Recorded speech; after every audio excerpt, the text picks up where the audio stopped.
पाकिस्तान में भारत के ऑपरेशन आक्रमण से जबरदस्त खलबली मची है।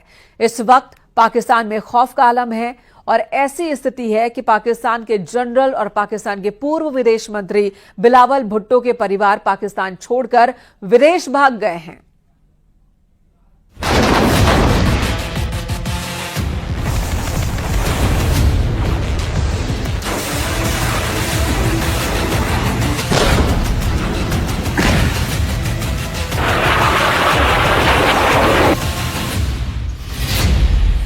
पाकिस्तानी मीडिया का दावा, 3 मई को भारत करेगा हमला।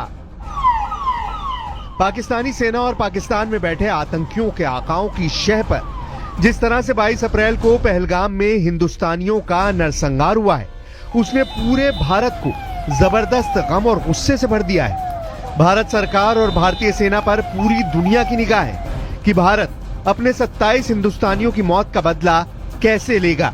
इधर दूसरी तरफ एलओसी और पीओके में पाकिस्तानी सेना की कई डिवीजन मोर्चा संभालने के लिए निकल पड़ी है, जबकि पाकिस्तान में मौजूद लगभग सभी चैनल अब दावा करने लगे हैं कि भारत इस बार बहुत बड़ा हमला पाकिस्तान पर करने जा रहा है। भारत में पाकिस्तानी दूतावास के उच्चायुक्त रहे अब्दुल बासित ने तो यहां तक बता दिया है कि भारत 1 से 3 मई के बीच पाकिस्तान पर बहुत बड़ा हमला करने वाला है। अब्दुल बासित ने ये नहीं बताया है कि उन्हें भारत के हमले से जुड़ी इतनी पुख्ता जानकारी कहां से मिली। जरा देखिए पाकिस्तान के पूर्व उच्चायुक्त अब्दुल बासित क्या दावा कर रहे हैं।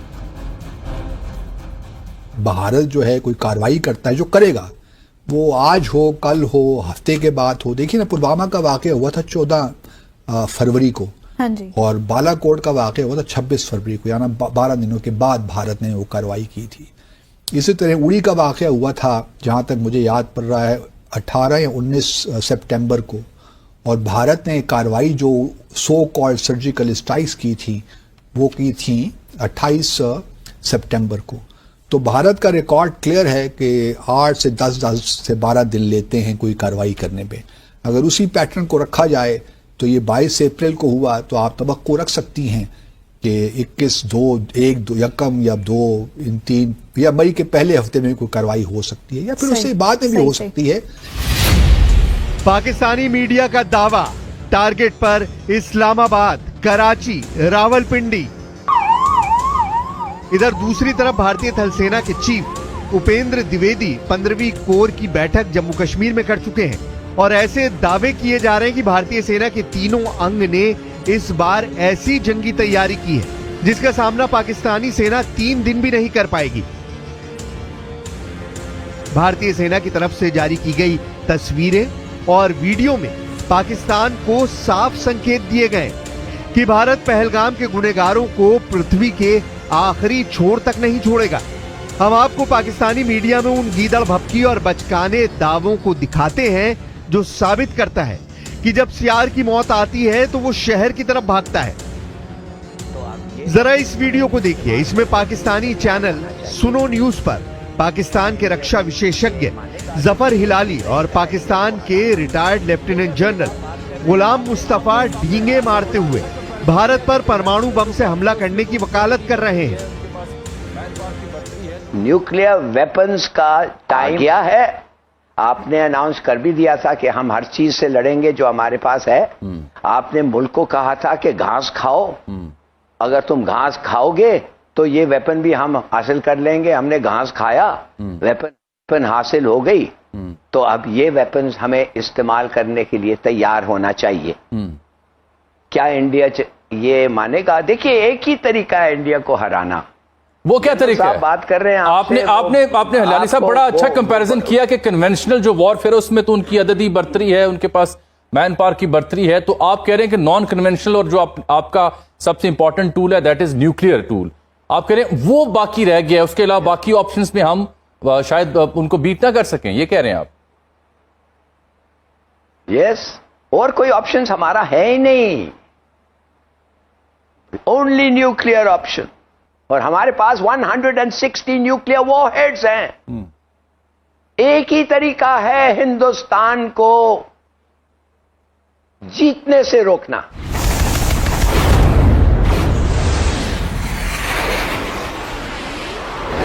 पाकिस्तानी मीडिया ये मानकर चल रही है कि भारत हर हाल में पाकिस्तान पर हमला जरूर करेगा। यही वजह है कि इस वक्त पाकिस्तानी मीडिया भारत के खिलाफ युद्ध करने की मुहिम का अड्डा बन चुका है, जबकि दूसरी तरफ पाकिस्तान की एयरफोर्स अपने F-16 जेट से खासतौर से LOC के पास दिन रात पेट्रोलिंग कर रही है। पाकिस्तान चीन से मिले VT-4 टैंक को तेजी से भारत से सटे बॉर्डर पर पहुंचा रहा है। POK में तैनात पाकिस्तान की 10वीं कोर, जिसका हेडक्वार्टर रावलपिंडी में है, उसके लेफ्टिनेंट जनरल इस वक्त भारत के हमलों को लेकर बुरी तरह से घबराए हुए हैं। आलम यह है कि पाकिस्तान में मेडिकल इमरजेंसी का ऐलान कर दिया गया है। पाकिस्तान ने पाकिस्तान अधिकृत कश्मीर यानी POK में मेडिकल इमरजेंसी की घोषणा की है। ये कदम तब उठाया गया है जब नियंत्रण रेखा यानी LOC के पास सैन्य गतिविधियां बढ़ गई हैं और पाकिस्तान को भारतीय हमले का खतरा महसूस हो रहा है। पाकिस्तान के नेता युद्ध की स्थिति में भारत पर परमाणु बम गिराने की धमकी दे रहे हैं। पाकिस्तान में लीपा और झेलम घाटी के स्वास्थ्य निदेशालय द्वारा जारी इस आदेश में कहा गया है कि सभी अस्पतालों और चिकित्सा केंद्रों में ड्यूटी पर तैनात कर्मियों को किसी भी अप्रिय घटना से निपटने के लिए पूरी तरह तैयार रहना होगा। इसके अलावा किसी भी कर्मचारी को छुट्टी या स्थानांतरण की अनुमति नहीं दी जाएगी और सरकारी वाहनों का निजी उपयोग भी प्रतिबंधित कर दिया गया है।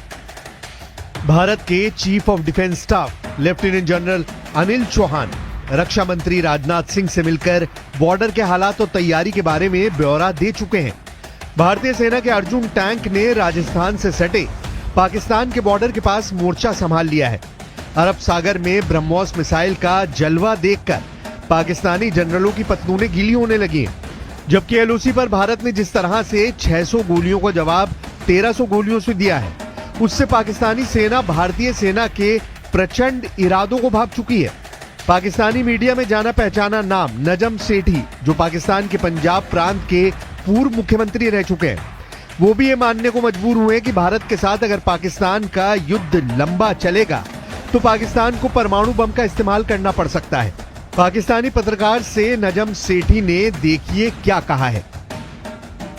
नजम सेठी ने धमकी भरे अंदाज में कहा कि भारत के एक्शन पर रिएक्शन पाकिस्तान जरूर करेगा। नजम सेठी ने गीदड़ धमकी देते हुए कहा है कि पाकिस्तान भारत पर परमाणु बम गिरा सकता है।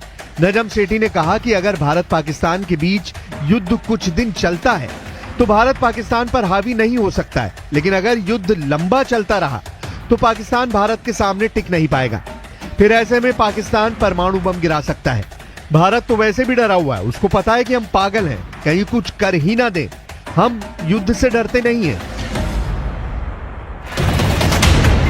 एक हाथ में भीख का कटोरा और दूसरे हाथ में बम का कटोरा लिए पाकिस्तान भारत को जंगी धमकियां दे रहा है। पाकिस्तानी सेना के चीफ आसिम मुनीर ने एक बार फिर से जिहादी और आतंकियों की तरह हिंदू और हिंदुस्तान के खिलाफ जहर उगला है।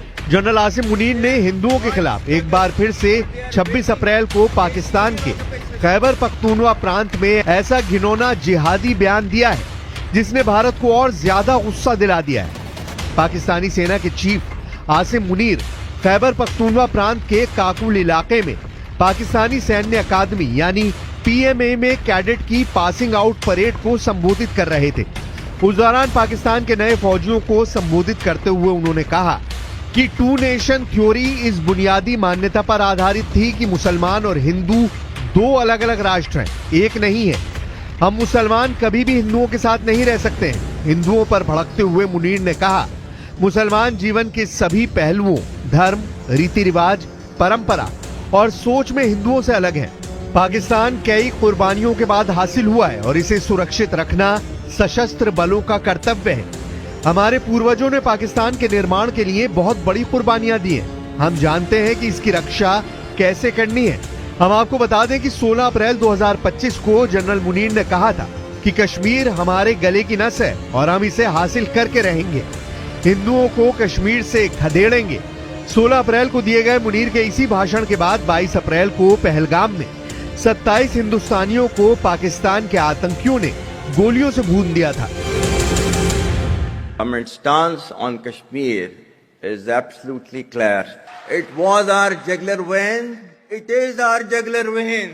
We will not forget it, and we will not leave our Kashmiri brethren in their heroic struggle, what they are waging against the Indian occupation. Border पर तनाव जबरदस्त हो गया है। भारत की सेनाएं पाकिस्तान की हर करतूत का मुंह तोड़ जवाब दे रही हैं, जबकि जम्मू कश्मीर में मौजूद जिहादी और आतंकियों के घरों को भारतीय सुरक्षा बल धमाकों से उड़ा रहे हैं। एक एक आतंकी और उनके आकाओं के घरों के चीथड़े उड़ाए जा रहे हैं। अभी तक कश्मीर में 12 के करीब आतंकियों के घरों को मिट्टी में मिलाया जा चुका है। इधर जो आंकड़े भारत और पाकिस्तान की सैन्य और आर्थिक ताकत को लेकर सामने आए हैं, वो हैरान करने वाले हैं। इन आंकड़ों के मुताबिक भारत पाकिस्तान को 7 दिन की जंग में घुटनों पर ला देगा। कुछ एक्सपर्ट्स का तो यहां तक दावा है कि पाकिस्तानी सेना भारतीय सेना के सामने 3 दिन भी नहीं टिक पाएगी। जरा ये आंकड़े देखिए। अगर सैन्य बजट की बात करें तो भारत का रक्षा बजट इस समय 78.7 बिलियन डॉलर है, जबकि पाकिस्तान का रक्षा बजट सिर्फ 7.6 बिलियन डॉलर है। यानी भारत का सैन्य बजट पाकिस्तान से लगभग 10 गुना ज्यादा है। इसका सीधा मतलब यह है कि भारत के पास अत्याधुनिक हथियार, बेहतर ट्रेनिंग सुविधाएं और एक मजबूत सैन्य तंत्र है। पाकिस्तान के पास भारत का मुकाबला करने के लिए संसाधनों की भारी कमी है। जब बात विदेशी मुद्रा भंडार यानी फॉरेक्स रिजर्व्स की आती है तो पाकिस्तान की हालत बेहद खराब है। भारत के पास इस वक्त लगभग 678 बिलियन डॉलर का विदेशी मुद्रा भंडार है, जो उसे वैश्विक आर्थिक झटकों से बचाने में सक्षम है। इसके मुकाबले पाकिस्तान के पास सिर्फ 8 बिलियन डॉलर का भंडार है, जिससे वो अपनी जरूरत की चीजें भी मुश्किल से खरीद पा रहा है। जब खजाना खाली हो तो जंग लड़ने के दावों का धुआं निकल जाया करता है। शेयर बाजार के मोर्चे पर भी पाकिस्तान भारत से बहुत पीछे है। भारत का स्टॉक मार्केट इस वक्त लगभग 4 ट्रिलियन डॉलर के मार्केट कैप के साथ एशिया में सबसे मजबूत बाजारों में से एक है। इसके उलट पाकिस्तान का शेयर बाजार महज 100 बिलियन डॉलर से भी कम के बाजार पूंजीकरण पर सिमटा हुआ है। यह अंतर निवेशकों के भरोसे और आर्थिक मजबूती का बड़ा प्रमाण है। यानी पाकिस्तान ना तो सैन्य तौर पर और ना ही आर्थिक तौर पर भारत से मुकाबला कर सकता है। भारत कभी भी जो है पानी पाकिस्तान का नहीं रोकेगा।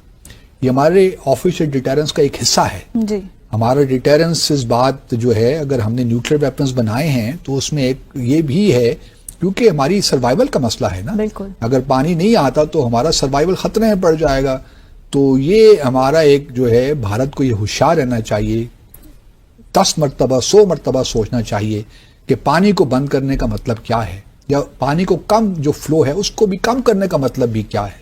सही। अगर 133 मिलियन एकड़ फीट से एक कतरा भी कम हो गया तो फिर भारत को ख्याल रखना चाहिए। और अगर यहाँ पे पानी नहीं बहता इन दरियाओं में तो फिर खून तो बहेगा, क्योंकि और तो कुछ हमारे पास उसका इलाज नहीं है। तो टैक्टिकल न्यूक्लियर वेपन्स अनसर जो है हमने सिर्फ दिखाने के लिए नहीं रखे हुए, उसका कुछ इस्तेमाल का अगर वक्त आया तो वो इस्तेमाल भी होंगे। इधर पाकिस्तान के प्रधानमंत्री शहबाज शरीफ युद्ध की धमकी दे रहे हैं। पाकिस्तान के पूर्व विदेश मंत्री बिलावल भुट्टो सिंधु नदी में खून की नदी बहाने के दावे कर रहे हैं। रक्षा मंत्री ख्वाजा आसिम खुद मान रहे हैं कि पाकिस्तान आतंकियों का अड्डा बन चुका है, जिसकी कीमत पाकिस्तान को भुगतनी पड़ सकती है। We had no extremism at all. We were a very tolerant society. It was made to, the society was then, the whole ethos of the society was changed to support the jihad, and this was jihad which was invented by the West. It was not a jihad, it was a power struggle between two superpowers. कुल मिलाकर तबाह पाकिस्तान अगर भारत से जंग करना चाहता है तो यकीन मानिए इस बार पाकिस्तान दुनिया के नक्शे से जरूर मिट जाएगा।